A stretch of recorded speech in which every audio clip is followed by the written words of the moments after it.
Smart meter தமிழகத்துக்கு வரப்போது அதை பொறுத்தறக்கான வேலைகள் போயிட்டு இருக்கு. இந்த மாதிரியான செய்திகளை ரீசெண்ட் டேஸ்ல கண்டிப்பா நீங்க ஒரு இடத்துலயாவது கேள்விப்பட்டிருப்பீங்க.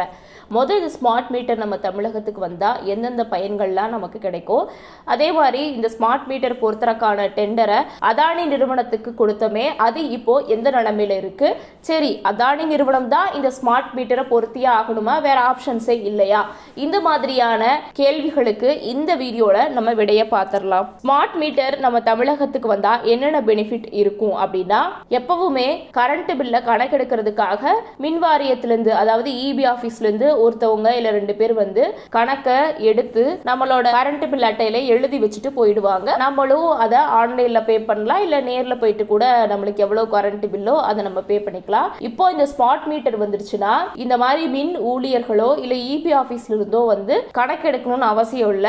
நம்ம வீட்ல இருந்தே இபி ஆபீஸ்க்கு ஸ்ட்ரைட்டா நம்ம எவ்வளவு கரண்ட் யூஸ் பண்ணிருக்கோம் அப்படிங்கிறதுக்கான அப்டேட் இபி ஆபீஸ்க்கு போயிடும். நம்ம வழக்கம் போல நம்மளுக்கு எவ்வளவு கரண்ட் பில் வந்திருக்குன்னு பார்த்து ஆன்லைன்லயோ இல்ல நேர்லயோ இல்ல இ சேவை மையங்கள்லயோ போய் கரண்ட் பில்ல நம்ம பே பண்ணிக்கலாம். அதே மாதிரி ஒருத்தவங்க மின் கட்டணம் செலுத்தாமையே இருக்காங்க அப்படின்னா இபி ஆபீஸ்ல இருந்து ஒருத்தர் வந்து சொல்லி பீஸ் கட்டைய புடுங்கிட்டு போவாங்க. இனிமே அந்த மாதிரி பண்ணணும்னு அவசியம் இல்ல. ஒருத்தர் கரண்ட் பில் கண்டினியூஸா கட்டாம இருக்காங்க அப்படின்னா இபி ஆபீஸ்ல இருந்தே நம்மளோட மின் கனெக்ஷனை டீஆக்டிவேட் பண்ணிடுவாங்க.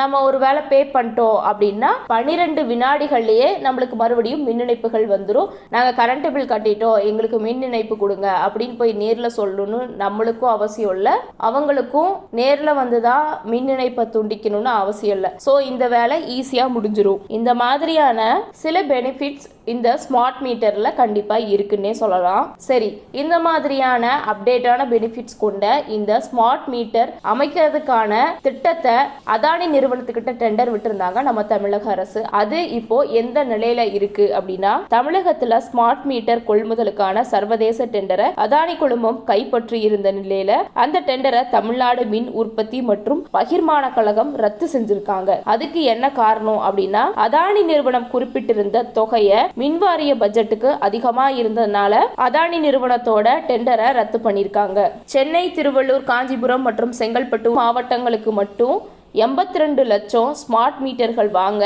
டான் ஜெட்கோ சர்வதேச அளவில் டெண்டர் விட்டிருந்தது. அதானி எனர்ஜி சொல்யூஷன்ஸ் லிமிடெட் உட்பட 4 நிறுவனங்கள் இந்த டெண்டர்ல பங்கேற்றிருந்த நிலையில அந்த 4 நிறுவனங்களிலும் அதானி நிறுவனம் மட்டுமே மிக குறைவான தொகையை ஏலத்துல குறிப்பிட்டிருந்தது. 8 மாவட்டங்களை உள்ளடக்கிய ஸ்மார்ட் மீட்டர் டெண்டரோட தொகுப்பு 1க்கான மிக குறைந்த ஏலதாரராக அதானி எனர்ஜி சொல்யூஷன் லிமிடெட் உருவெடுத்தது. இருந்தாலுமே தமிழக அரசு வச்சிருந்த பட்ஜெட்டை விட அதானி நிறுவனம் கேட்டிருந்த பட்ஜெட் அதிகமா இருந்தனால அதானி நிறுவனத்தோட டெண்டரை நம்ம தமிழக அரசு ரத்து செஞ்சிருக்கு. நம்ம தமிழக அரசு சார்பா அதானி நிறுவனத்துக்கிட்ட பேச்சுவார்த்தை நடத்தப்பட்டது, கொஞ்சம் பட்ஜெட்டை கம்மி பண்ணிக்கோங்கன்னு. ஆனா நம்ம கொடுத்த பட்ஜெட்டை அவங்க ஏற்காதனால வேற வழியே இல்லாம இப்போ அதானி நிறுவனத்தோட பட்ஜெட்டை ரத்து பண்ணிருக்காங்க தமிழ்நாடு அரசு. விரைவில் நம்ம தமிழகத்துல ஸ்மார்ட் மீட்டர் அமைக்கிறதுக்கான திட்டத்தை கம்மி பட்ஜெட்ல எடுத்து பண்ணக்கூடிய ஒப்பந்ததாரர்கள் யாராவது கிடைப்பாங்களா அப்படிங்கிற தேடிக்கிட்டு இருக்கோன்னு தமிழக மின் வாரியம் சார்பா தெரிவிக்கப்பட்டிருக்கு. சரி, இப்போ அதானி நிறுவனம் மாதிரியான பெரிய குழுமங்கள் தான் இந்த ஸ்மார்ட் மீட்டரை எடுத்து அமைக்க முடியுமா? அப்படிலாம் இல்லைங்க. கேரளால அதானி நிறுவனத்தோட உதவி இல்லாமையே கேரளா மாநில கவர்மெண்டே அவங்களோட சொந்த முயற்சியில கடன் வாங்கி ஸ்மார்ட் மீட்டரை அவங்க மாநிலத்துல பொருத்திருக்காங்க. சோ நம்ம பக்கத்து மாநிலமான கேரளா அரசை பார்த்து நம்மளும் கொஞ்சம் ட்ரை பண்ணோம்னா ஸ்மார்ட் மீட்டரை பொருத்தின மாதிரியும் இருக்கும், நம்ம பட்ஜெட்குள்ள எல்லா வேலையும் முடிஞ்ச மாதிரியும் இருக்கும். உங்களுக்கு ஸ்மார்ட் மீட்டரை பத்தின வேற எதனா டவுட் இருந்தா கமெண்ட்ல சொல்லுங்க. அடுத்த வீடியோல எக்ஸ்பிளைன் பண்றோம்.